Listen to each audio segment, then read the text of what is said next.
Facets has been doing these kinds of screenings for a very long time, and it's part of our mission because filmmakers need to be heard, filmmakers need to stay alive, and their work needs to stay alive. And there's a direct connection between their staying alive and between their work being shown.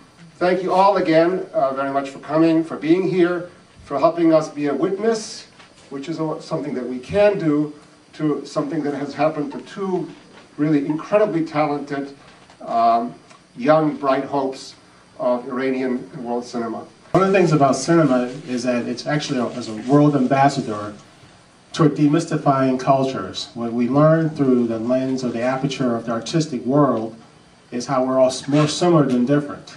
And unfortunately, politics polarizes issues, people start taking sides. Filmmakers, like anyone else in the arts, they will make statements about the world as it is, as opposed to what we would prefer it to be. And sometimes there's a price to be paid. And just as in painting, the novel, the poem, you know, human rights issues are at stake.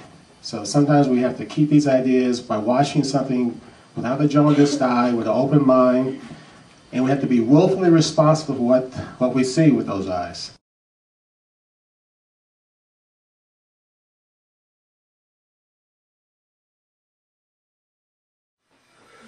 How do you put Jafar Panahi's arrest into context with other cultural folks who are facing time? Well, look, I mean, Panahi is one of a number of filmmakers, Rasoulof and Nourizadeh, and you know, there's a number of other filmmakers who have been arrested. There's been a lot of musicians that have been really kind of sidelined. A lot of cinema owners have had their kind of cinemas and venues shut. He is prominently known internationally. That's why, you know, and it's a good thing that his case has got so much coverage. But it's a, you know, this is a widespread cultural clampdown on universities, on intellectual production, and that's because the conservative establishment in Iran feels, and rightly so, that cultural producers, intellectuals, intelligentsia, artists, filmmakers, and so on and so forth, really hold power in the sense that they have a lot of social prominence, and there's a huge amount of discontent within the country itself against the state of affairs. And the artists are kind of the ones who are more outspoken, and that's why they get made an example out of. But you know, he's not alone by any means. What exactly is the charge that's been brought against the filmmaker, against Panahi? What's he been charged with? I think the explicit charge was that he was propagating against the political system. He questioned, together in a petition, the validity of the elections after they had been announced. And the leader, supreme leader, the head of the state, Ayatollah Khamenei, came out and said, "All right, discussion over. It's done." But he kept kind of protesting it. He signed petitions. And he was caught when there was a ceremony being held for people who had been shot in street demonstrations. And then, he went through this hunger strike. In prison, he was let go, and then he was imprisoned again because he just didn't keep quiet. He kept insisting on his, on questioning the results of the elections. But like many other people have, the signal that the Iranian establishment is sending is that even those who have a lot of international support and recognition can be kind of crushed by this kind of cycles of repression, and we don't care.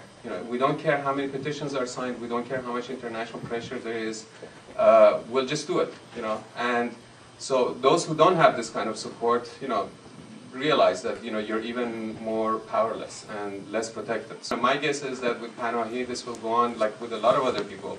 This will go on through a few cycles of futile judiciary, grind down that will really exhaust his ability to kind of resist, and kind of, they will try to neutralize him by getting him caught into, these kind of legal cycles. The judicial system in Iran is politicized, and there are cases like this that are used for propaganda purposes, domestic as well as internationally.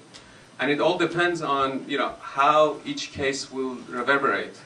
And how it should be manipulated. Filmmakers took a really courageous stand after the elections last year.